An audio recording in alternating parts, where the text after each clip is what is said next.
آپ بزرگ ہیں اور میں جوان ہوں، تو کہا یہ بات نہیں ہے، میں آپ کو نہیں دیکھ رہا، میں تو مدینے والے محبوب کی نسبت کو دیکھ رہا ہوں۔ درویش کیا کہتے ہیں؟ درویش کہتے ہیں اصلاں نال جے نیکی کریے اور نسلاں تاک نہیں پھول دے، بے اصلاں نال نیکی کریے تے پھل کنڈیاں نال تول دے۔ وہ میرے عزیز اہل بیت کا پیار، ان کی محبت آپ کے دلوں میں ہر وقت موجود، چاہت ہو، اور پھر ہم نے سیکھنا ہے اہل بیت نبوت سے۔ پتہ کیا مسئلہ ہے؟ دنیا میں سب سے زیادہ پریشان وہ بندہ ہوتا ہے جو اپنے گھر سے پریشان ہوتا ہے، اور سب سے زیادہ سکھی وہ ہوتا ہے جو اپنے گھر میں سکھی ہوتا ہے۔ گھر کے اندر بندہ سکھی ہو تو باہر بھی بڑے بڑے کام کر لیتا ہے، لیکن گھر میں تکلیف میں ہو۔ ہمارے رسول پاک علیہ السلام نے اس کا ہمیں حل بتایا ہے۔ حضور سید عالم صلی اللہ تعالی علیہ وسلم فرماتے ہیں میں تمہیں دو چیزیں دے کے جا رہا ہوں، اگر تھام کے رکھو گے تو گمراہی تمہارے پاس نہیں آئے گی۔ بہت بڑی بات ہے، جو گمراہی سے بچنا چاہتا ہے وہ سنے۔ دو چیزیں دے کے جا رہا ہوں، تھام لو گے تو بچ جاؤ گے گمراہی سے۔ یا رسول اللہ کون سی؟ فرمایا کہ اللہ کا قرآن، دوسرا میرے اہل بیت۔ آپ اگر اپنا گھر مضبوط کرنا چاہتے ہیں، گھر کے اندر طاقتور ہونا چاہتے ہیں، تو دیکھیں نبی پاک نے گھر کیسے بنایا ہے۔ سب سے پہلی بات تو یہ کہ حضور اپنے اہل خانہ سے بڑی محبت فرماتے تھے۔ ہمارے ہاں نا بہت ساری بار کی تلخیاں بھی ہم گھر لے آتے ہیں۔ ہم اپنے بچوں کو وقت نہیں دیتے، پیسہ کئی دفعہ دیتے ہیں، مکان بنا کے دیتے ہیں، ٹائم نہیں دیتے۔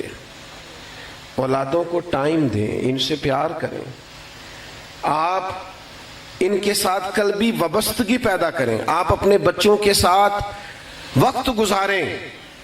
کتنا مصروف ترین وقت ہے نبی پاک کا، حضور سے زیادہ کوئی مصروف نہیں ہے۔ نبی رحمت صلی اللہ تعالی علیہ وسلم کی مصروف ترین زندگی، پھر بھی حضور شہزادوں کو وقت دیتے، کبھی کندھوں پہ بٹھایا ہوا ہے۔ کبھی رسول پاک علیہ السلام فرماتے ہیں فاطمہ رات میں نے تمہارے گھر میں قیام کرنا ہے، ایک شہزادے کو ادھر سلا لیا، ایک کو ادھر سلا لیا۔ اتنا اپنے بچوں کو وقت ہی نہیں۔ حضرت عمر رضی اللہ تعالیٰ عنہ ایک شخص کو کوئی ذمہ داری دینا چاہتے تھے، کسی عہدے پر لگانا چاہتے تھے، آپ اس کے کاغذات تیار کر رہے تھے۔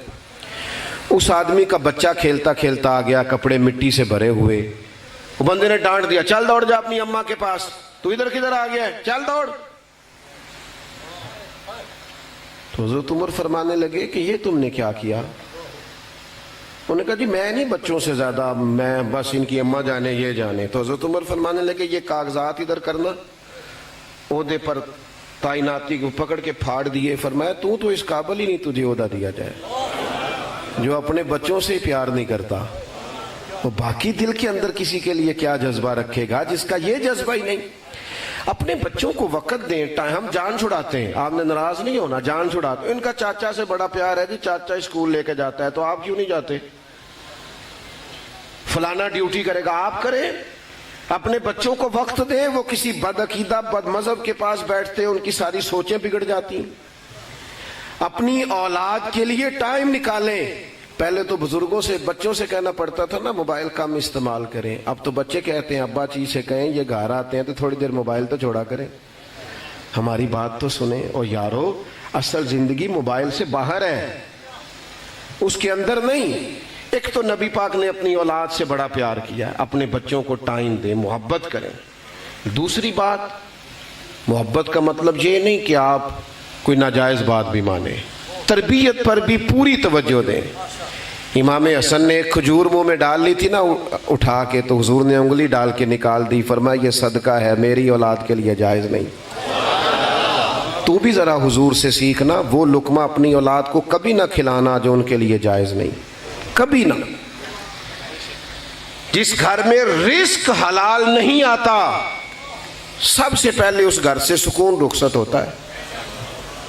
تکلیف یہ کیسے ہو سکتا ہے تو کسی کے بچوں کا مال چھین کے لے اور تیرے بچے سکھی رہیں، یہ کیسے ہوگا؟ رزق حلال طیب۔ تیسری بات جو ہم نے سیکھنی ہے اہل بیت نبوت سے وہ یہ ہے کہ حضور نے اپنی اولاد کے لیے اللہ سے بہت زیادہ مال نہیں مانگا، ہمارا خیال ہوتا ہے صرف پیسے آ جائیں تو کام چلے گا. حضور نے ایک دعا مانگی ہے، ترمذی شریف میں موجود ہے. اللہ کے حبیب نے اللہ کے حضور عرض کیا، مالک ایک وقت روٹی دینا، ایک وقت فاقہ دینا. اتنی بڑی تعداد میں آپ آئے ہیں، کبھی آپ نے کسی کو دیکھا ہے ایک وقت کا فاقہ مانگتے؟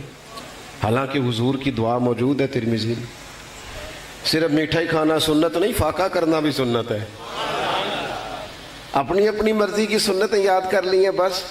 صرف مسواک سے دانت صاف کرنا ہی سنت نہیں، دل صاف رکھنا بھی سنت ہے. یہ بھی حضور کی سنت ہے. اور ترمذی میں موجود ہے، سرکار نے فرمایا، انس میرے بیٹے ہو سکے تو صبح اس حال میں کرنا تمہارے دل میں کسی کا بغض نہ ہو. فرمایا یہ میری سنت ہے. سینہ کشادہ رکھنا بھی سنت. حضور نے دعا مانگی، اے اللہ ایک وقت روٹی دے، ایک وقت فاقہ دے. میرے بھائیوں،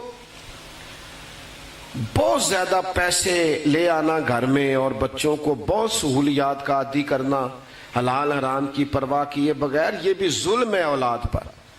نبی پاک نے تو فاقہ مانگا ہے. دولت بہت اچھی ہوتی تو سب سے زیادہ سیدہ فاطمہ کے گھر ہوتی. سادگی میں جینا سکھاؤ. ہم نے اپنے بچوں کو کیا سکھایا؟ او جی بچے نے کرسی توڑ دی، موبائل توڑ دیا، ٹی وی توڑ دیا. کیوں جی؟ او روٹی نہیں اس کی مرضی کی پکی تھی. تو یہ آپ خوبی بیان کر رہے ہیں. اتنا بے صبرا کر دیا آپ نے، سہولیات دے دے کے ایک چیز اس کی مرضی کے خلاف ہو تو وہ چیزیں توڑتا ہے. یہ تربیت ہے. فاقہ اللہ کے رسول نے مانگا اللہ سے. اور پھر تیسری بات، پانچویں بات، چوتھی اور پانچویں بات یہ ہے کہ فاقہ بھی ڈٹ کے رہا. ادھر دیکھنا میری طرف. سیدہ فاطمہ کی، حسنین کریمین کی سیرت پر جتنی کتابیں پڑھو گے نا، سب نے لکھا ہے کہ مہینہ مہینہ چولہا نہیں جلتا تھا، کھجور پانی پہ گزارا ہوتا. لیکن وہی بندہ 4 صفحے چھوڑ کے یہ بھی لکھتا ہے کہ جو دروازے پہ آتا تھا اسے جھولی بھر کے عطا کرتے تھے. اس کا معنی یہ ہے کہ مالاں والے سخی نہیں ہوندے تے سخیاں کول مال نہیں ہوندا. ایتھے اوتھے دوویں جہانی سخی کنگال نہیں ہوندا. سمجھ آ رہی ہے بات کی؟